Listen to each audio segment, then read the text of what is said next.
بسم اللہ الرحمن الرحیم الحمدللہ وحدہ والصلاة والسلام علی من لا نبی بعدہ۔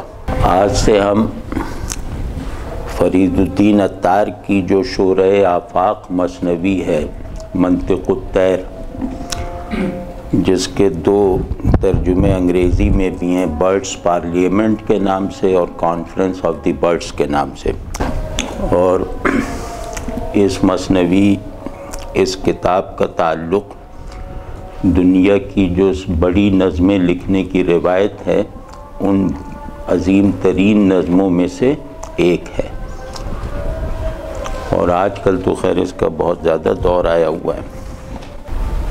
تو اس نظم کو تو شروع کریں گے، ممکن ہے کہ اس نظم کو شروع کرنا آج نہ ہو سکے، کیونکہ ہمیں پہلے عطار کے بارے میں کچھ تعارف کروانا ہے، کچھ تمہیدی باتیں کرنی ہیں۔ ممکن ہے کہ وہ اتنی طویل ہو جائیں کہ آج کی نشست اس میں تمام ہو جائے۔ آپ کا نام، اصلی نام جو ہے ابو حامد ہے، اور فرید الدین اور عطار یہ دونوں آپ کے پین نیمز ہیں۔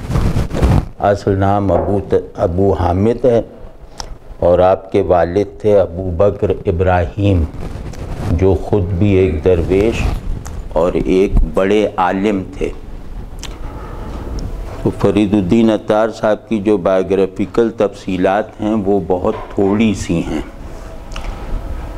تو وہ تھوڑی سی پر اکتفا کر کے پھر ہم ان کی شاعری اور اس کے میجر تھیمز کی طرف جاتے ہیں۔ آپ سن 1135 میں پیدا ہوئے، مطلب 12ویں اور 13ویں صدی سے آپ کا تعلق ہے۔ نیشا پور کے رہنے والے تھے، اور ایک بہت بڑے کاروبار کے مالک تھے۔ عطر اور دواؤں کا کاروبار تھا۔ وہ اس لیے ذکر کر رہا ہوں کہ ان کی زندگی میں اس کاروبار کا ذکر کرنا ضروری ہے، اور اسی نسبت سے اپنا تخلص بھی عطار رکھا، یعنی عطر فروش۔ تو بہت بڑا کاروباری سیٹ اپ تھا ان کا، اور عام دنیا دار آدمیوں کی طرح یا دولت مند آدمیوں کی طرح زندگی گزارتے تھے، اور شاعری سے یا تصوف سے کسی طرح کا کوئی تعلق اچھی خاصی عمر تک نہیں پیدا ہوا تھا۔ تو ایک واقعہ ان کی زندگی میں ایسا ہوا جس نے ان کی پوری زندگی کو بدل دیا، کہ ایک شخص ان کی دکان پہ آیا اور ان سے کچھ مدد مانگی، تو انہوں نے اسے ذرا اکھڑ پن سے سخت لہجے میں ریفیوز کر دیا۔ تو اس نے ان سے کہا کہ تمہارے پاس اتنا مال ہے، تم اس میں سے ایک انتہائی حقیر حصہ اللہ کے راستے میں مجھے دینے میں کیوں تحمل کر رہے ہو؟ تم اتنے مال کو جمع کرنے کی حالت میں جان کیسے دو گے؟ تمہیں مال سے اتنی محبت ہے تو اپنے اس محبوب سے جدا ہونے کو گوارا کیسے کرو گے؟ تو انہوں نے پھر اسے جھڑک دیا، کہا کہ وہ سب میں کر لوں گا، تم کون سا جو ہے وہ موت سے محبت کرنے والے ہو؟ تم بھی تو اپنی زندگی ہی کے لیے مجھ سے کچھ طلب کر رہے ہو۔ تو اس نے کہا کہ نہیں، تم جان دینے کے اہل نہیں ہو، تم جان دینے کے لائق نہیں ہو۔ یہ فقرہ ایسا ہے کہ یہ فقرہ ہی آدمیوں کی زندگی بدل دیتا ہے، کہ آدمی کو زندہ رہنے کے قابل بھی ہونا چاہیے اور جان دینے کے لائق بھی ہونا چاہیے۔ جو آدمی مرنے کے لائق نہیں ہے، اس کی زندگی کی سطح انسانی نہیں ہو سکتی۔ زندگی میں تمام معنی جو ہیں وہ اپنی موت کے تصور سے پیدا ہوتے ہیں۔ جیسے ہائیڈگر نے کہا نا کہ وجود کے معنی نتھنگنس سے برآمد ہوتے ہیں، یعنی کہ آدمی کا سب سے بامعنی، سب سے حقیقی اور سب سے جو بڑا تجربہ ہے وہ موت کا ہے۔ تو جو زندگی کو اس تجربے میں کھپا دینے کے انداز میں گزارے گا وہی زندگی اور وجود کے معنی سمجھ سکے گا۔ موت کا ریفرنس اگر نکال دیا جائے، موت کی منزل کو اگر فراموش کر دیا جائے تو زندگی کا راستہ دلدل کا راستہ ہے، ہموار راستہ نہیں رہے گا۔ تو زندگی میں انسانیت کا جوہر پیدا کرنے والی واحد شے موت ہے۔ تو اسی معنی میں اس نے کہا کہ تم تو جان دینے کے لائق نہیں ہو۔ تو انہوں نے اس سے کہا کہ تم کون سا جان دینے کی قابلیت رکھتے ہو؟ تو اس نے کہا نہیں میں ہوں، اور یہ کہہ کے اس نے ان کی دکان کے سامنے ہی چادر اوڑھی لیٹ گیا اور کلمہ پڑھا اور اللہ کو پیارا ہو گیا۔ اس واقعے سے ان کی زندگی بدل گئی۔ انہوں نے اسی وقت اپنی تمام چیزیں خیرات کر دیں، لٹا دیں، اور پھر درویشی کی زندگی 38-40 برس کی عمر میں اختیار کی۔ اس وقت یہ 38 یا 40 برس کے تھے۔ اس کے بعد ان کی تعلیم، ان کی تربیت، ان کا سلوک، ان کی شاعری، یہ سب سفر اس کے بعد آغاز ہوا۔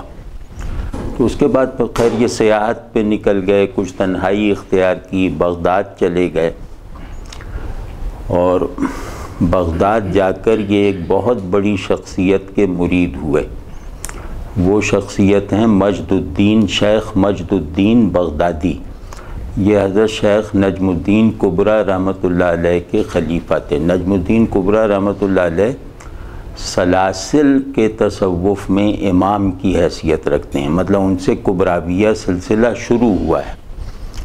تو خیر اب ان کا تعارف تو بہت تفصیلی ہے۔ تو بہرحال شیخ نجم الدین کبریٰ صوفیوں کی صف اول کے بزرگ تھے، بہت بڑے عارف تھے، بہت بڑے عاشق تھے، اور حضرت جنید کے طریقے پر سلوک کرواتے تھے، یعنی تعلیم دیتے تھے اور مجاہدہ کرواتے تھے۔ ان کا سلوک یہ تھا کہ حقیقت کو سمجھنے والا علم حاصل کرو اور حقیقت کی پریزنس میں رہنے کے لیے خود کو فنا کر دینے والے مجاہدات کرو۔ یہ ان کا طرز تربیت یا طریق سلوک تھا۔ تو اس ڈسپلن کے ایک بہت بڑے آدمی اور ان کے بہت بڑے خلیفہ شیخ مجد الدین بغدادی، وہ ان سے عطار نے بیعت کی۔ تو تصنیف کے کام میں پوری طرح مشغول ہو جانے کے نتیجے میں ان سے منسوب ہیں کوئی 200 کے قریب کتابیں، 200، لیکن یہ کہ وہ ساری ان کی نہیں ہیں۔ عطار کے ساتھ ایک بڑا ظلم یہ ہوا ہے کہ ان کے نام سے بھی کتابیں پھیلا دی گئی ہیں۔ تو فرید الدین عطار کی شخصیت، زندگی اور ان کے کاموں پر تحقیق کرنے والوں نے ان کی تمام کتابوں اور تصنیفات کے 3 درجے مقرر کیے ہیں۔ اس پہ سب کا اتفاق ہے۔ پہلا درجہ وہ کہ وہ کتابیں یقیناً عطار کی ہیں، تو ایسی کتابیں جو ہیں وہ 15 ہیں۔ دوسرا درجہ یہ کہ گمان ہے کہ یہ عطار کی ہوں، لیکن یقین سے نہیں کہا جا سکتا، ایسی کتابیں بھی 20 کے قریب ہیں۔ اور تیسری کیٹیگری جو بنائی ہے اس کے بارے میں یقین ہے کہ وہ عطار کی نہیں ہیں، ٹھیک ہے نا۔ تو گویا اگر ہم دوسرے دور تک محدود رہیں تو اس کا مطلب یہ ہے کہ 30-35 کتابیں انہوں نے لکھیں، اور وہ شاعری میں زیادہ تر مثنویوں کی فارم میں ہیں اور غزلوں اور قصیدوں کی صورت میں ہیں۔ تو وہ ابھی غزلوں کا میں تعارف کرواؤں گا بھی، تاکہ ہمیں منطق الطیر کھولنے سے پہلے پتہ چل جائے کہ عطار کس طرح کے شاعر تھے۔ تو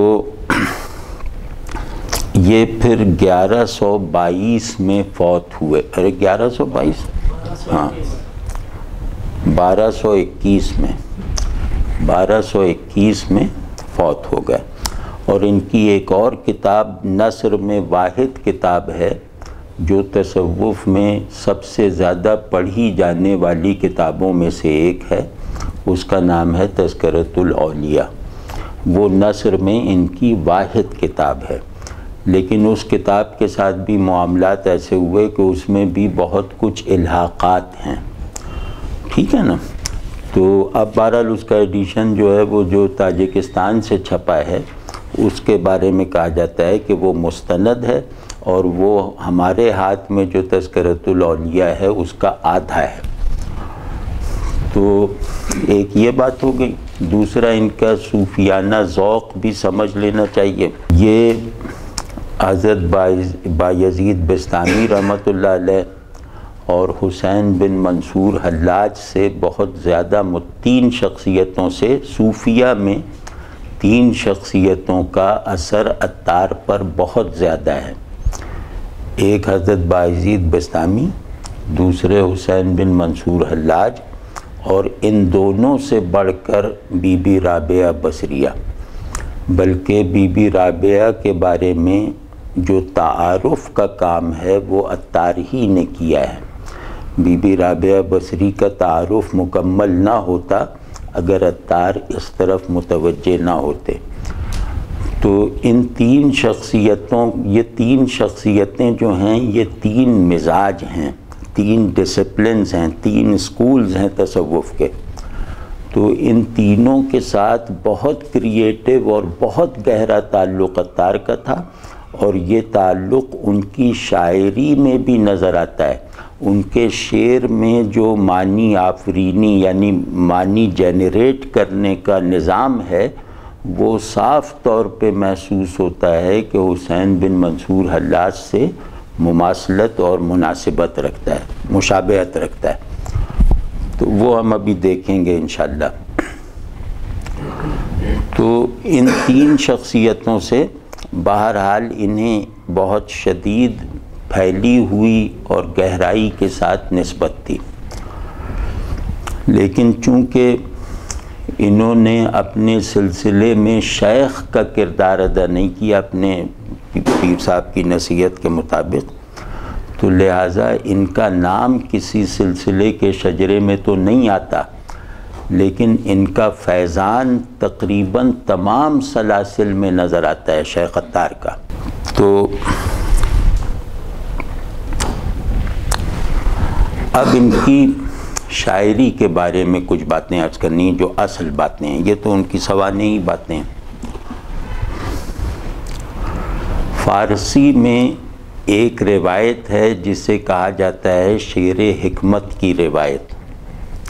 شعر حکمت یعنی وزڈم پوئٹری کی روایت۔ اس روایت میں عارفانہ شاعری بھی جو صوفیوں کی طرف سے ہوئی ہے وہ بھی داخل ہے، اور فلسفیانہ شاعری بھی اس میں داخل ہے، اور اخلاقی شاعری کی روایت بھی اسی میں شامل ہے، وزڈم پوئٹری کی روایت میں۔ تو عطار کیونکہ بہت پہلے کے ہیں، ان سے پہلے کے جو دو نمائندے ہیں جن کا ان پر اثر ہوا شعر حکمت کی روایت میں، وہ ہیں سنائی اور ایک حکیم سنائی ہیں، بتاؤ ابھی ذہن میں آیا تھا، بہرحال وہ دوسرا نام ابھی ذہن میں آ جائے گا۔ تو حکیم سنائی ان سے پہلے ہو گزرے ہیں، مطلب یہ اس وقت پیدا نہیں ہوئے تھے جب حکیم سنائی غزنوی فوت ہو گئے تھے۔ اور میری درخواست ہے کہ جو شخص بھی وزڈم پوئٹری کی روایت کو سمجھنا چاہتا ہو وہ آغاز حکیم سنائی کی حدیقۃ الحقیقہ سے کرے، تو جو گارڈن آف ریئلٹی۔ تو وہ بہت بڑے شاعر تھے، بہت ہی بڑے شاعر۔ ان کی اور عطار کی زندگی میں بھی ایک عجیب مناسبت ہے۔ حکیم سنائی بھی 40-42 سال کی عمر تک بالکل دنیا دار رہے، اس کے بعد ان کی کایا پلٹی، اور انہوں نے تصوف کے تھیمز پر سب سے بڑا کلام لکھ کر دکھایا۔ تو یہی عطار کے ساتھ ہوا۔ تو خیر، تو حکیم سنائی کا اثر ان کی مثنویوں پر بہت ہے، اور حکیم سنائی کے بعد اس روایت میں یہ دوسرے بڑے شاعر ہیں، اور عطار کا اثر رومی پہ بہت ہے، جیسے کہ رومی نے فرمایا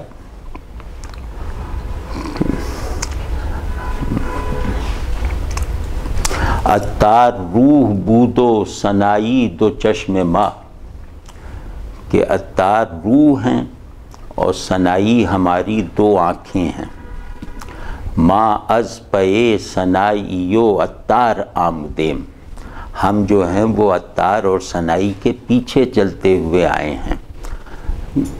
عطار پہ بہت لوگوں نے بہت تعریفی کلمات لکھے ہیں۔ شیخ محمود شبستری نے کہا کہ سینکڑوں صدیاں گزر جاتی ہیں پھر ایک عطار جیسا عارف شاعر آتا ہے، یا مولانا روم ہی کا دوسرا شعر ہے اور وہ عجیب سا ہے کہ فرماتے ہیں کہ ہفت شہر عشق را عطار گشت، ما ہنوز اندر خمے یک کوچہ ایم، کہ عطار نے عشق کی 7 اقلیمیں سیر کر لیں جبکہ ہم ابھی ایک گلی کے موڑ ہی میں پھنسے ہوئے ہیں۔ اب رومی کی طرف سے اتنا بڑا خراج تحسین، یہ بہت ہی بڑی بات ہے کہ رومی، مطلب یہ کہ اپنے سے پہلے کے شاعروں کی تعریف میں جو چند بڑے شعر یا بڑا کلام ملتا ہے نا، ان میں سے عطار کی تعریف میں رومی کا یہ شعر بھی ہے کہ ہفت شہر عشق را عطار گشت، ما ہنوز اندر خمے۔ اس پہ یاد آیا کہ اس طرح کے 2-3 شعر سنا دوں، اچھا ہے؟ تو جیسے انوری ایک بہت بڑا شاعر ہے، فارسی کے سب سے بڑے شاعروں کی جو صف بنتی ہے اس کا شاعر ہے، اور اس سے بڑھ کر صاحب علوم فارسی شعری روایت میں کوئی نہیں ہوا۔ یہ مختلف علوم کا منتہی تھا اور بہت خود پسند اور مغرور آدمی تھا، مطلب یہ بادشاہ کا قصیدہ کہتے ہوئے بھی بادشاہ سے زیادہ اپنی تعریفیں کرتا تھا۔ تو اس سے کسی نے پوچھا، یہ کسی کو شاعر مانتا ہی نہیں تھا، تو اس سے کسی نے پوچھا کہ حضور آپ کا فردوسی کے بارے میں کیا خیال ہے؟ تو اس نے اسی وقت 4 مصرے موزوں کیے فی البدیع، اور وہ کہا جاتا ہے کہ کسی کی تعریف کی آخری سطح ہے کہ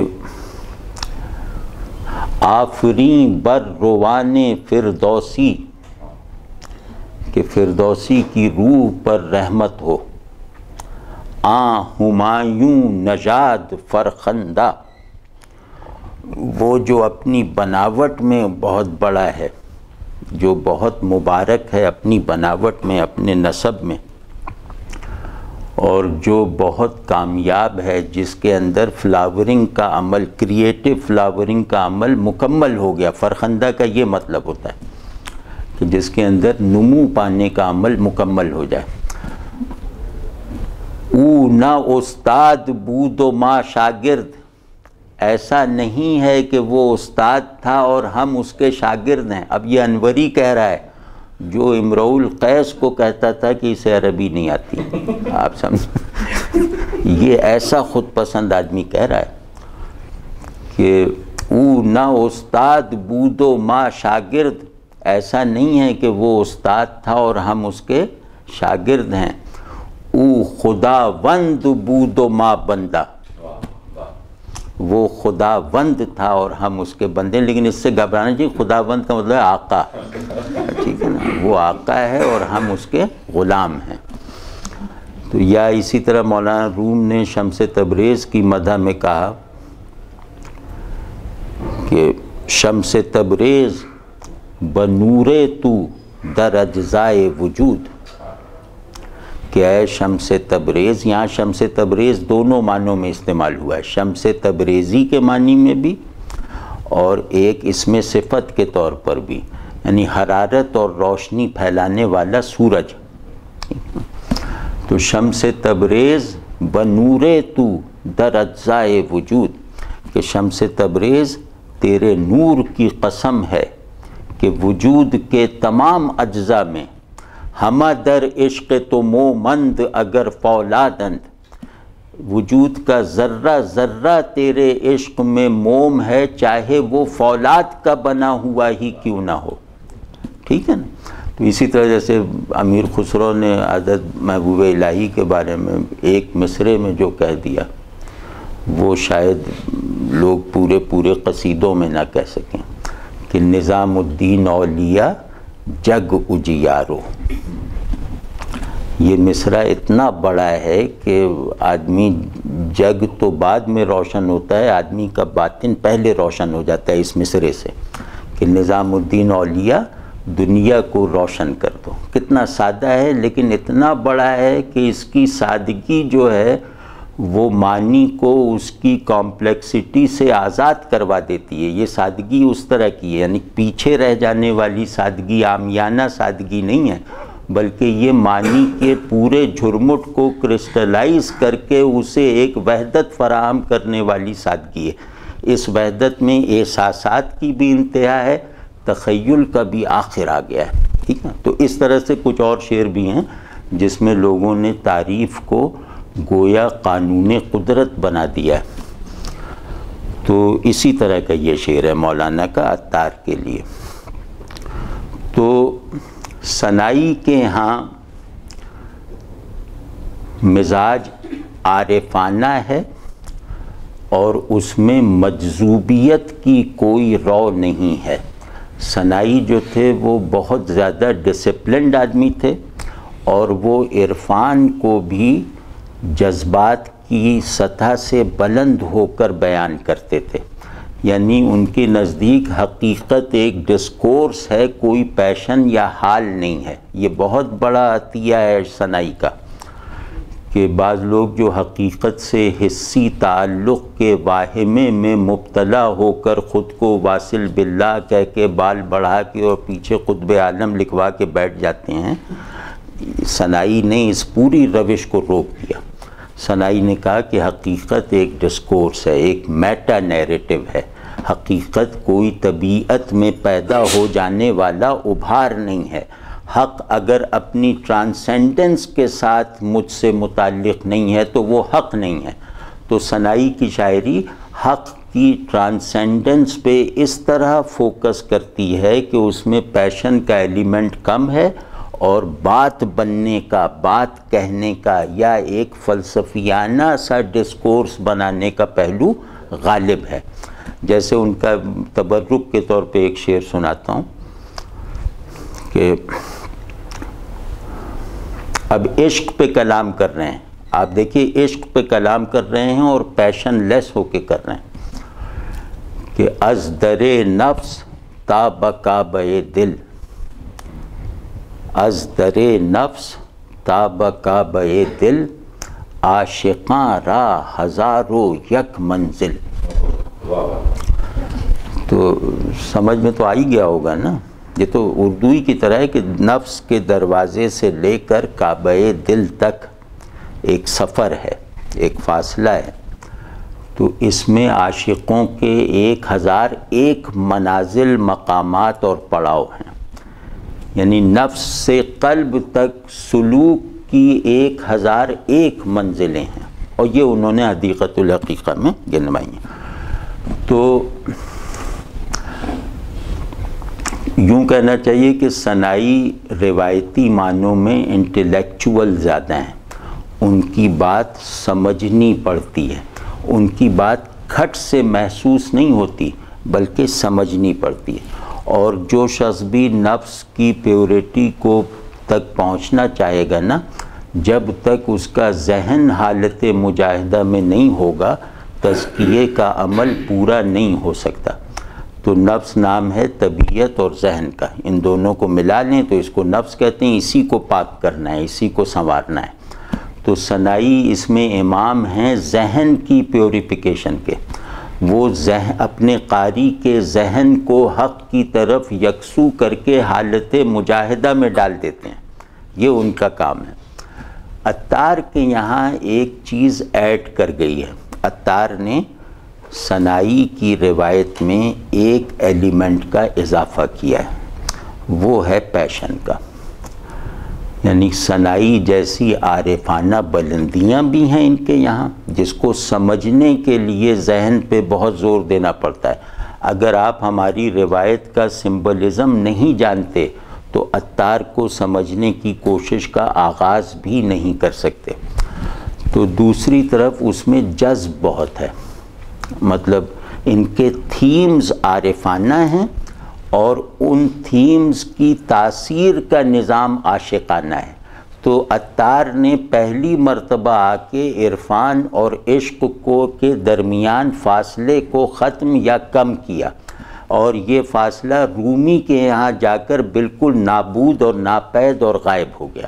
یعنی رومی اس روایت کے خاتم ہیں، یہ روایت اپنی انتہائی بلندی پہ پہنچ کے رومی پر تمام ہوئی ہے۔ تو یہ جاننا عطار کے بارے میں انشاءاللہ مفید ہوگا۔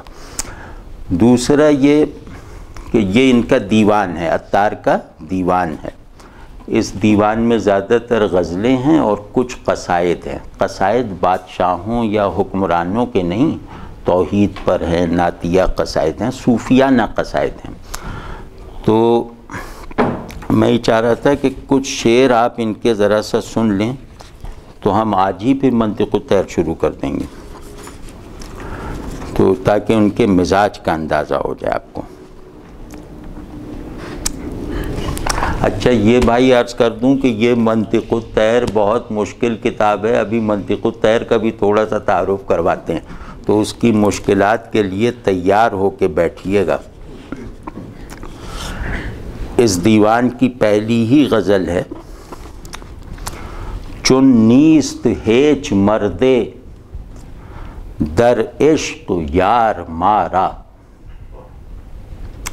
چون نیست ہیچ مردے در عشق یار مارا، سجادہ زاہداں را درد و قمار مارا۔ یہ مطلب ایک عجیب مجذوبیت سی ہے کہ کیونکہ کوئی آدمی ایسا نہیں ہے جو عشق کے راستے میں میرا دوست ہو۔ عشق ایک سراپا وحدت سفر ہے، اس میں عاشق اور محبوب کی تمیز بھی ایک سطح کے بعد باقی نہیں رہتی۔ تو کہہ رہے ہیں کہ اس سطح عشق پر میں محسوس کرتا ہوں کہ میرا محبوب بھی مجھ سے باہر نہیں ہے، یعنی میرا کوئی دوست، میرا کوئی ساتھی، یا میرے اندر دوئی کے جھوٹے پرنسپل کو بیدار کر دینے والا کوئی محرک بھی موجود نہیں ہے۔ تو سجادہ زاہداں را درد و قمار مارا، تو سجادہ یعنی مصلی جائے نماز، یہ زاہدوں کو مبارک ہو۔ زاہد کون ہے؟ جو دوئی کے پرنسپل پہ چل رہا ہو۔ تو جو دوئی کے اصول پر، ڈویلٹی کے اصول پر چل رہا ہے، اسے سجادہ دے دو، کیونکہ اس کے یہاں عبد و معبود کی تفریق باقی ہے۔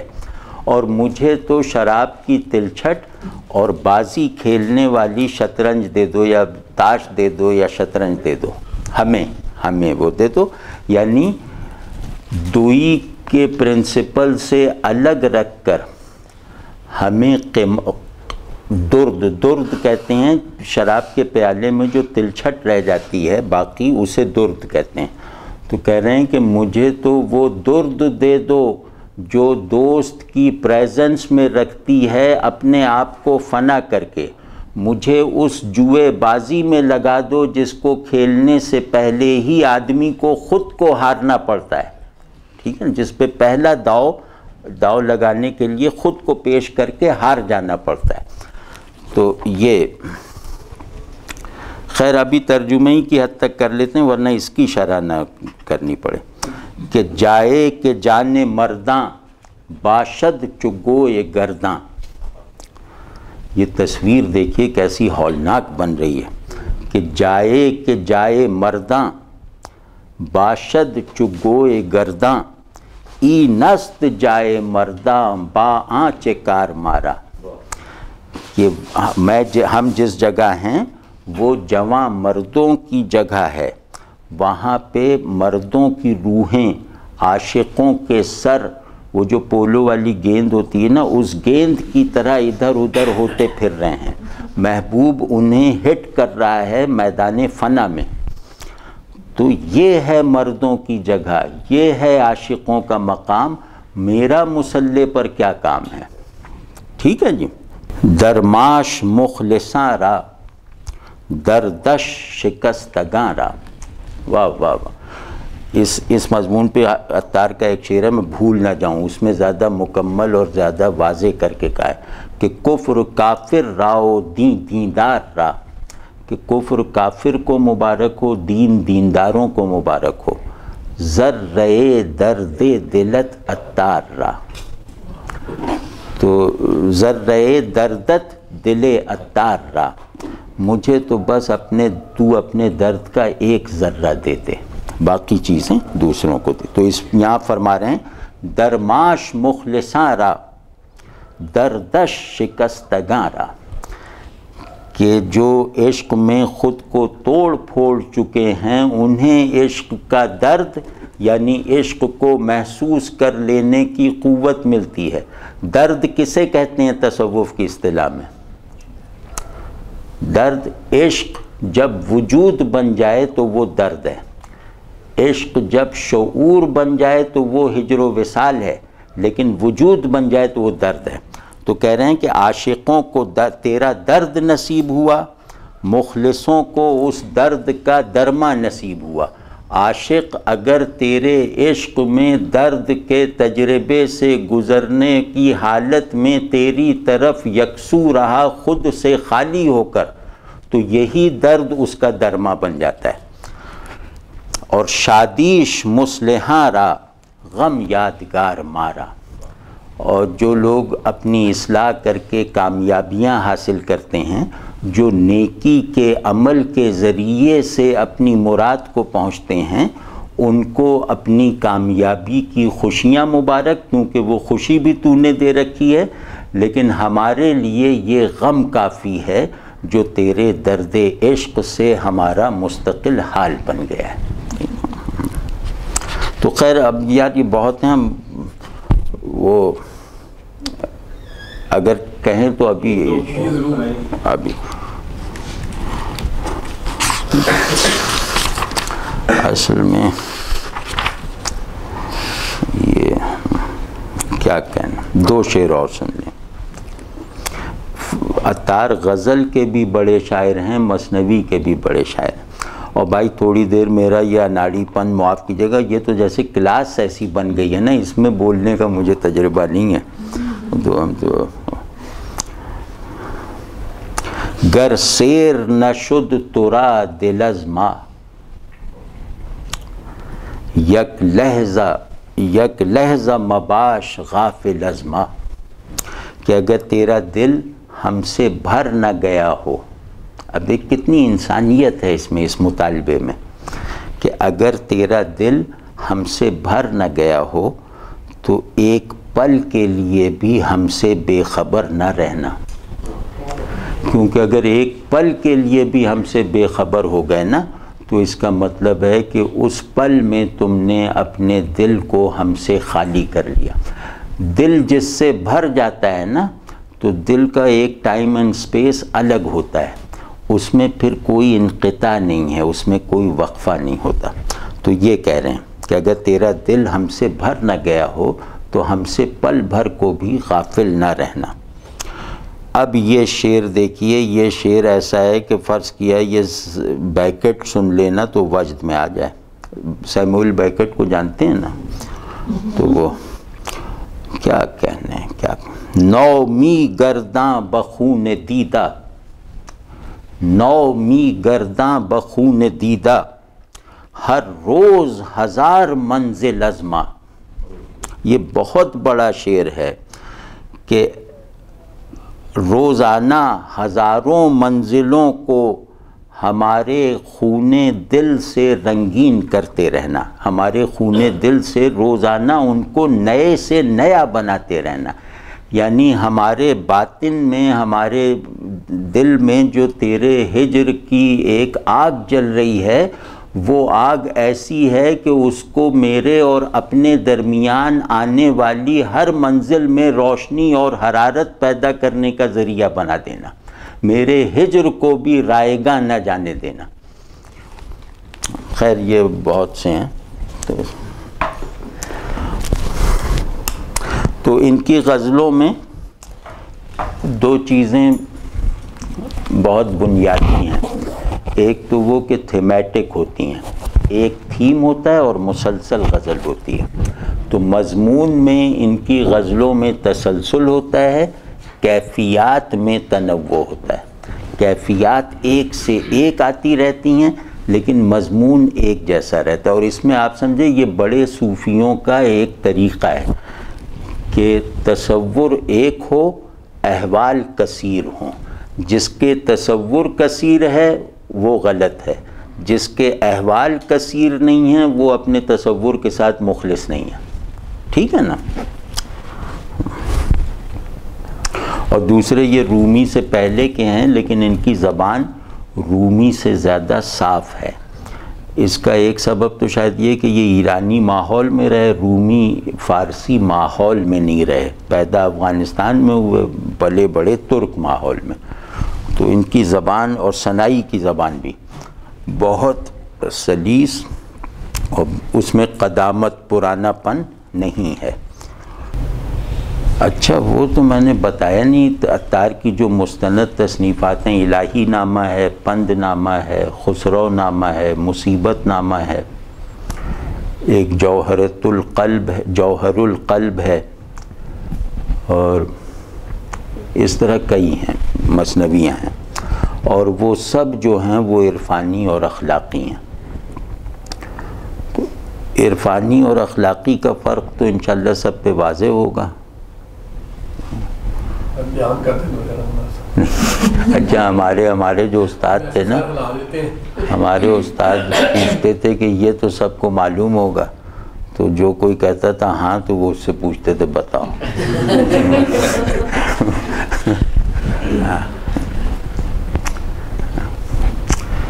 عرفان کہتے ہیں قلب اور ذہن میں فاصلہ ختم ہو کر ان دونوں کا ایک ہو کر اللہ کی طرف یکسو ہو جانا، اور اس یکسوئی کے جو نتائج ذہن میں قابل اظہار حالت میں آ جائیں اسے عرفان کہتے ہیں.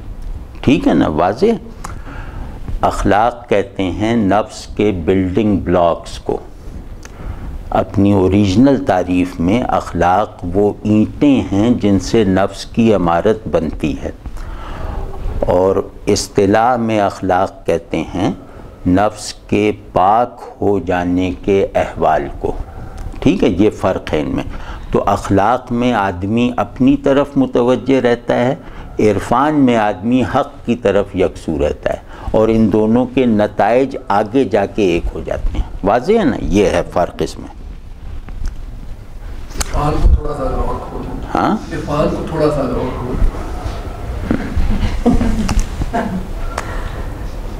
یہ سقراط کا ایک قول ہے نا کہ نو دائی سیلف ود آل دائی مائنڈ ود آل دائی سول. یہ بائبل میں ایک آیت بھی ہے اس طرح کی. تو بہرحال یہ سقراط کا قول بھی ہے کہ اپنے آپ کو پہچانو پورے ذہن کے ساتھ، پورے دل کے ساتھ. تو جہاں ذہن اور قلب کا کانٹینٹ ایک ہو جائے، یعنی ذہن جو ہے وہ قلب کی طرح احوال کا کنٹینر بن جائے اور دل ذہن کی طرح معارف کا ظرف بن جائے، تو ان دونوں کی اس یکجا کارکردگی کو عرفان کہتے ہیں. عرفان ذہن اور دل دونوں کے سیم کانٹینٹ کو کہتے ہیں. واضح ہے نا یہ. تو یار اس جملے کو تو آپ غور کیجئے کہ جہاں ذہن دل کا سا کام کرنے لگے، دل دماغ کا سا کام کرنے لگے، اب جو نتائج ہوں گے وہ عرفان ہے.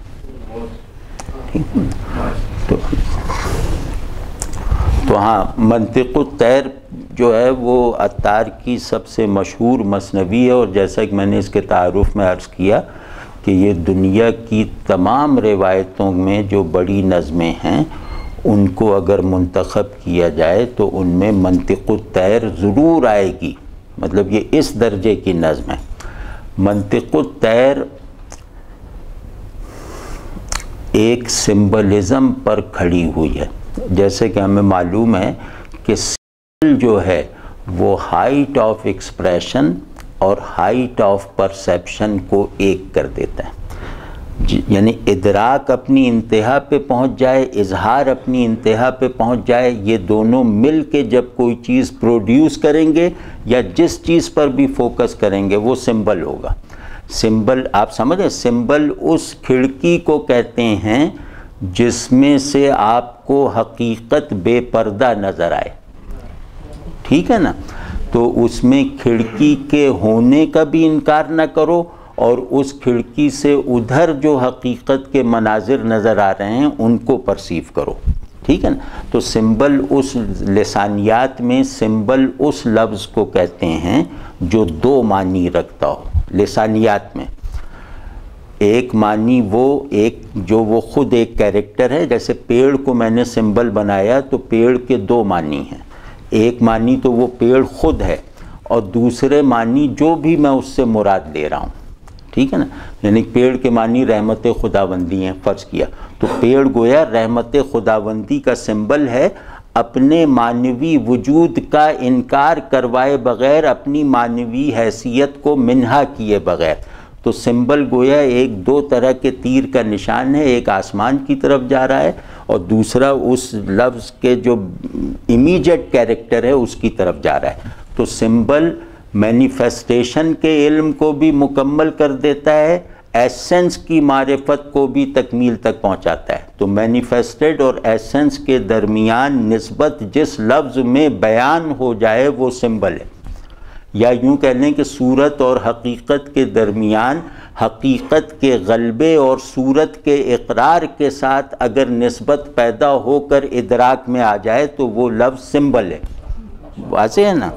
تو اس کو تو عطار کی یہ جو مثنوی ہے یہ ایک اعلیٰ درجے کا سمبلزم ہے.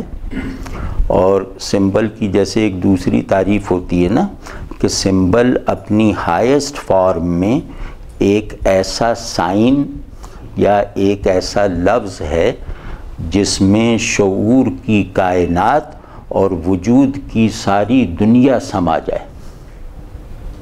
آپ سمجھ گئے؟ جو بڑا سمبل ہوتا ہے جس کو میٹا یا میگا سمبل کہتے ہیں، اس کی نشانی یہ ہے کہ وہ میرے شعور کی تمام ضرورتیں پوری کر دے اور میرے وجود کو درکار تمام حالتیں فراہم کر دے. اس سے باہر نہ کوئی معنی رہ جائیں نہ کوئی احوال رہ جائیں. یہ ہوتا ہے مکمل سمبل، اور یہ دنیا کی تاریخ میں چند ہی مرتبہ تخلیق ہوا ہے. تو ہماری روایت میں اس طرح کے سمبل دو ہیں. ہماری پوری روایت میں میٹا سمبلز جو ہیں وہ دو ہیں. ایک رومی کا نئے، رومی کی نئے بانسری، اور دوسرے عطار کا سیمرغ. اس کے برابر ویسے سمبل اور بھی ہیں، رستم و سہراب بھی سمبلز ہیں، لیکن یہ کہ ان میں ہسٹوریسٹی آ گئی ہے اور ان میں اس طرح کا احاطہ نہیں ہے، ان کا دائرہ اتنا بڑا نہیں ہے. ان کے معنی میں تاریخیت ہے، ان کے معنی میں دس ورلڈلینس ہے. تو سمبل کے لیے ضروری ہے کہ اس میں دس ورلڈلینس نہ ہو، اس میں ہاریزنٹیلٹی نہ ہو. ہاریزنٹیلٹی جو ہے وہ چیزوں مطلب وہ چیزوں کی علامتی حیثیت کی طرف اشارہ نہیں کر سکتی.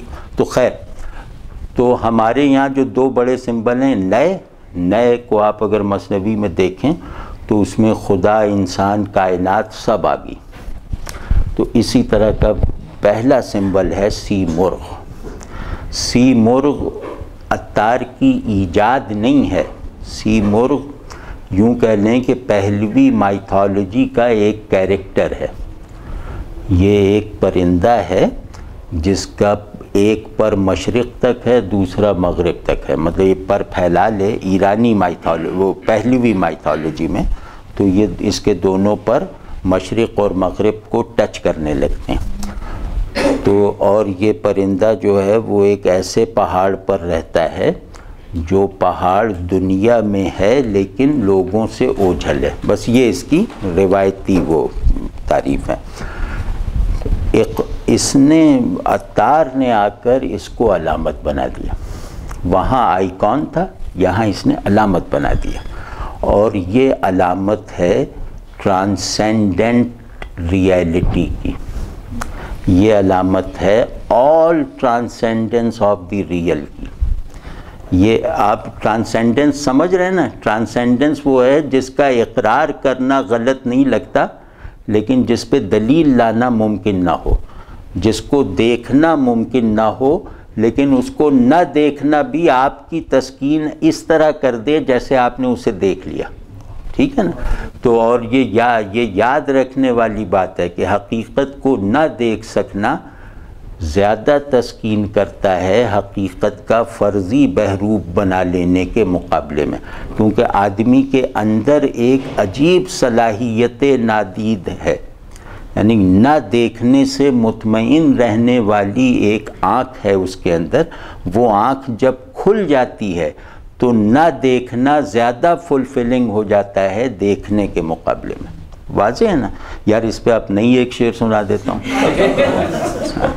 کہ اے چشم نظارہ جو سمجھ لے، کہ اے دیکھنے کی ضد کرنے والی آنکھ اتنا سمجھ لے، اے چشم نظارہ جو سمجھ لے، نادیدہ وہ اور بھی حسین ہے، کہ اندیکھے پن میں اس کا جمال زیادہ واضح ہے. ٹھیک ہے نا؟ تو جس جمال میں اندیکھا پن نہ ہو وہ بدصورتی ہے. بدصورتی کی تعریف کیا ہے؟ جو پوری کی پوری آنکھ کی گرفت میں آ جائے. ٹھیک ہے نا؟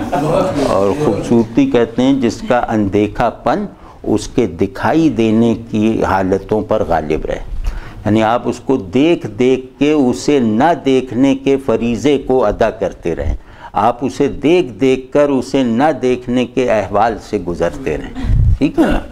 خیر، تو سیمرغ یہاں ٹرانسینڈنس کی علامت ہے، اور ایک ایسی ٹرانسینڈنس جیسے کہ ہم لوگ جانتے ہیں کہ اللہ کو تنزیہ اور تشبیہ دونوں کے ساتھ ماننا ضروری ہے. جس نے تنزیہ نہ مانی اس نے شرک کیا، جس نے تشبیہ نہ مانی اس نے خدا کا انکار کیا، یعنی اس کا خدا ایک معطل خدا ہے، تصور ہے محض. تو تشبیہ کہتے ہیں حق کا ظہور اپنی ماورائی کے ساتھ. ٹھیک ہے نا؟ مینیفیسٹیشن. تشبیہ کا مطلب کیا ہوا؟ مینیفیسٹیشن. اور تنزیہ کا کیا مطلب ہوا؟ ٹرانسینڈنس. تو وہ چیزوں سے بلند ہوتے ہوئے بھی چیزوں کا سبسٹنس آف بینگ بن کے رہتا ہے. چیزیں موجود ہی نہیں ہو سکتی اس کی نشانی بنے بغیر. ٹھیک ہے نا؟ تو چیزوں کو نشانیاں بنا لینے والا خود چیزوں سے ماورا ہے. بس یہ ہے تشبیہ اور تنزیہ. ٹھیک ہے نا؟ تو اسی وجہ سے پرانی روایتوں میں یہ ذکر پایا، یہ مطلب یہ بہت زور دیا جاتا ہے اس پر کہ تشبیہ میں الجھ کے نہ رہنا اور تنزیہ کی طرف یکسو رہنا. یکسو ہم تشبیہ کی طرف تھوڑی رہتے ہیں، یکسو ہم تنزیہ کی طرف رہتے ہیں. ابراہیمی یکسوئی یہی ہے. کچھ وقت ہو تو 3-4 شعر پر شروع کر دیں اس کے. جی، تو اس زمانے کی شعری روایت کے مطابق یہ کتاب بھی حمد و نعت اور مناقب سے شروع ہوتی ہے. تو حمدیہ اشعار ہیں. بسم اللہ الرحمن الرحیم. آفرین جاں آفرین پاک را، آفرین جاں آفرین پاک را، آنکھ کے جاں بخشی دو ایمان خاک را. ثنا ہے یہاں. آفرین کے معنی حمد ہے، ثنا کہ حمد ہے اس پاک خالق کی جس نے روح کو پیدا کیا، اس خالق کی جس نے صورت کو پیدا کیا اس کی روح کے ساتھ. ٹھیک ہے نا؟ اور خود وہ صورت اور روح دونوں سے ماورا ہے. یہ پاک ہے کہ آنکھ کے جاں بخشی دو ایمان خاک را. وہ آفرین ثنا ہے اس ذات کی جس نے مٹی کو زندہ ہونا سکھایا، جس نے مٹی میں روح ڈالی اور اس کے اگلے مرحلے پر اسے ایمان کی روشنی دے دی. مٹی کی تاریکی کو ایمان کی روشنی سے دور کیا اور مٹی کی معدومیت اور موت کو جو ہے وہ جان کے ذریعے سے زندگی میں بدلا. تو آفرین ارے ثنا ہے اس ذات کی جس نے مٹی کا اندھیرا ایمان سے دور کیا، مٹی کی موت کو روح سے زائل کیا، جس نے مٹی کو سیدھے راستے پر رکھتے ہوئے زندہ کیا۔ یہاں خاک کا مطلب ہے انسان۔ تھوڑا سا کیونکہ ہم شاعری پڑھ رہے ہیں نا، تو شاعری کی جو کہ محاسن اور خوبیاں ہیں اگر وہ بھی نظر آئیں تو ان کی وضاحت بھی شاعری کے فن کے مطابق کرنی چاہیے۔ اس میں پہلا مصرع جو ہے آفرین جاں آفرین پاک را، عام طور پر اسٹریس ورڈز جو ہوتے ہیں، جو ہر بیان میں کچھ لفظ خاص اہمیت کے ہوتے ہیں تو انہیں اسٹریس ورڈز کہتے ہیں، تو ان کی تکرار ایک چھوٹے سے مصرعے میں معیوب اور بری سمجھی جاتی ہے۔ ایک اہم لفظ ایک مصرعے میں یا ایک شعر میں 2 مرتبہ آ جائے تو یہ کوتاہی کی بات ہے۔ آپ دیکھیں کہ اس کو انہوں نے اس قانون کو بالکل پلٹ دیا، اور آفرین لفظ ایک ہے، معنی مختلف ہیں۔ پہلا جو آفرین ہے وہ ثنا اور ستائش اور حمد کے معنی میں ہے، اور دوسرا جو آفرین ہے وہ آفریدگار، پروردگار اور خالق کے معنی میں ہے۔ تو یہ ایک عجیب مہارت کلام ہے نا کہ ایک لفظ کو 2 مرتبہ استعمال کیا اور ان کے درمیان ایک واضح امتیاز رکھتے ہوئے انہیں اپنے بیان میں صرف کر دکھایا۔ تو ثنا ہے اس پر جس نے روح کو، اور آنکھ کے جاں بخشید و ایماں خاک را، اس کی جو کنسٹرکشن ہے نا، کاش مطلب اکثر لوگوں کو فارسی آتی ہوتی، تو اس کی کنسٹرکشن بہت خوبصورت ہے کہ اس میں آنکھ کے جاں بخشید، یہاں بخشنے کا عمل پورا ہو گیا، ایمان کو بخشید جو پیچھے آیا ہے اسی میں دکھا دیا، جیسے وہ ہے نا دی دئے سادی یو دل ہمراہ تست، اسی ٹیکنیک پہ دی دئے سادی یو دل ہمراہ تست تا نہ پنداری کے تنہا می روی، کہ سادی کی آنکھ اور دل دونوں دیر تیرے ساتھ ہیں تاکہ تو اس بات سے نہ ڈرے کہ سفر اکیلے کرنا پڑ رہا ہے۔ تو عرش را بر آب بنیادو نہاد، خاکیاں را عمر بربادو نہاد، اس میں بھی دیکھا نا دونوں لفظ ملائے ہیں کہ عرش کو پانی کی بنیاد پہ اس نے کھڑا کیا۔ یہ وہ انجیل میں بھی ہے نا کہ خدا کا عرش پانی پہ تیر رہا تھا، تو نے پانی پر ثنا ہے اس ذات کی جس نے اپنے عرش کو پانی پہ کھڑا کیا، اور خاکیاں را عمر بربادو نہاد، اور ہم انسانوں کی زندگی کو بھی ہوا پہ رکھا، یعنی ہم انسانوں کی زندگی کو بھی ہوا پہ رکھا، یعنی فنا کے جھونکے پر سوار تخت ہے ہماری زندگی۔ تو اس میں خیر شرح کی اتنی بات نہیں، بس خوبصورتی محسوس کریں کہ عرش را بر آب بنیادو نہاد، خاکیاں را عمر بربادو نہاد۔ اس میں ایک سمبلزم ہے آب اور باد کا، ہاں یہ اس میں قابل شرح بات ہے کہ آب کی نسبت عرش سے ہے، بعد کی نسبت انسان سے ہے۔ تو آب کہتے ہیں جس میں حقیقت اور حیات دونوں یکجا ہو جائیں، اور بعد کہتے ہیں جس میں حیات اور فنا دونوں مجتمع ہوں، ٹھیک ہے نا۔ آب زندگی اور بقا کا استعارہ ہے، ہوا زندگی اور فنا کا استعارہ ہے، بس اس میں یہ بات سمجھنے کی ہے۔ تو ابھی ذرا اس میں قابل شرح شعر ذرا تھوڑی دیر میں آئیں گے، یہ جلدی سے پڑھ لیتے ہیں تاکہ آج یہ پڑھنے کا آغاز ہو جائے کہ آسماں را بر زبردستی بداشت، خاک را در غایت پستی بداشت، کہ اس نے آسمان کو زور والا بنایا۔ زبردستی یہ اردو والا نہیں ہے، یہ ہے کہ آسمان کو طاقت والا بنایا۔ ابھی اسے ہم دیکھیں گے کہ کیا ہے طاقت۔ اور خاک را در غایت پستی بداشت، کہ اس نے آسمان کو حکومت کرنے کے لیے بنایا اور خاک کو محکوم بننے کے لیے بنایا۔ تو یہ قدیم جو وہ ہے نا علم کائنات کا، اس میں یہ ہے کہ آسمان جو ہے وہ ایکٹیو پرنسپل ہے، زمین جو ہے وہ پیسیو پرنسپل ہے. یہ قدیم تصور ہے. تو آسمان کو ایکٹیو بنایا تاکہ وہ حکومت کرے زمین پر، اور زمین کو پیسیو بنایا تاکہ آسمان کی حکومت چل سکے اس پر. ٹھیک ہے جی. آسمان اچھا میں بھائی یہ بڑا پرانا نسخہ ہے، 100 سال پرانا. تو قلمی نہیں، قلمی نہیں، نبل کشور کا ہے وہ. ترجمہ بھی لکھا ہے صاحب؟ نہیں، وہ غلطی ہو گئی ترجمہ. کیوں؟ مطلب اتنا برا ترجمہ نظر آ رہا ہے. تو وہ نہیں بھائی، یہ دیکھ لیں، اس میں کوئی ترجمہ نہیں لکھا.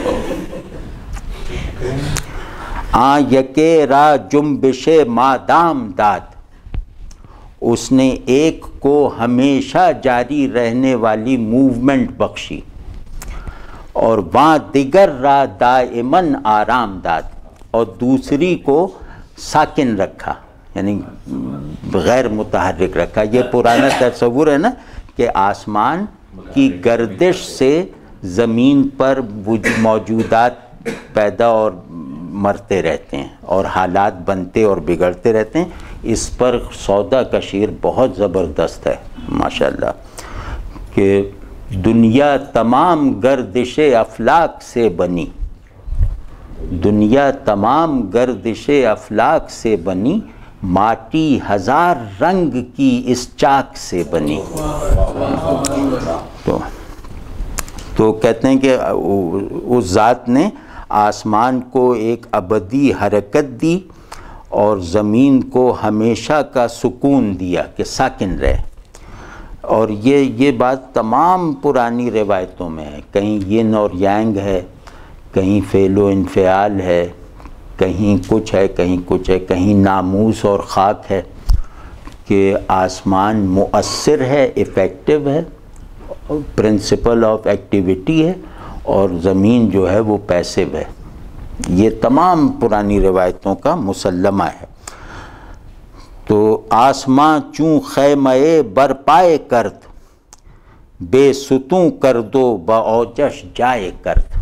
آپ دیکھ رہے ہیں اس کی زبان میں روانی کتنی ہے، اور کتنی پرانی زبان ہے. یہ 12ویں صدی کی زبان ہے کہ آسمان جب آسمان کو خیمے کی طرح کھڑا کر دیا. آسمان کی جو پرانی شکلیں آپ دیکھیں نا، وہ خیمے اور گنبد کی طرح ہیں. آسمان کو گنبد بھی اس لیے کہا جاتا ہے کہ وہ 9 گنبد ہیں. تو جب آسمان کو اس نے خیمے کی طرح کھڑا کر دیا، اور زمین میں پہاڑ اگا دیے جنہوں نے زمین میں بلندیوں کے وجود کو ثابت کر دیا. زمین پہ پہاڑ اس لیے اگائے گئے ہیں کہ اس پستی میں بھی بلندی لائق تصدیق رہے. کرد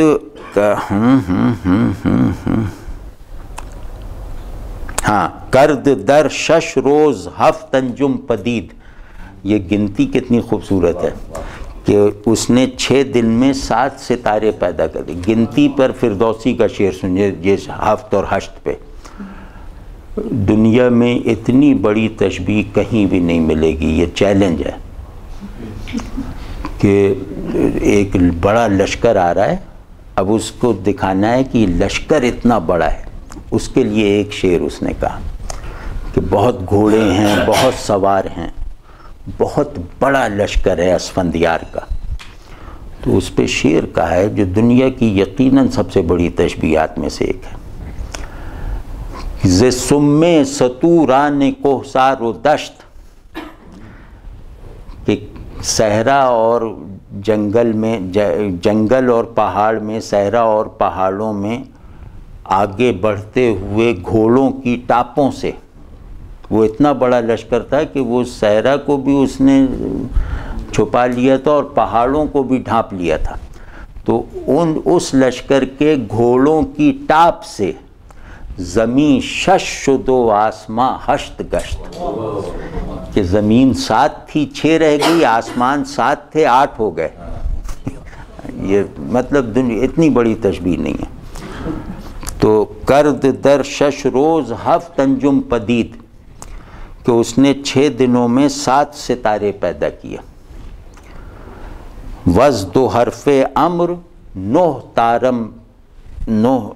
تارم پدید، کرد در 6 روز 7 انجم پدید، اس نے 6 دنوں میں 7 ستارے پیدا کیے، اور 2 حرف سے 9 آسمان تخلیق کر دیے. یعنی امر کن سے 9 آسمان تخلیق کر دیے اور 6 دنوں میں پوری کائنات وجود بنا دی.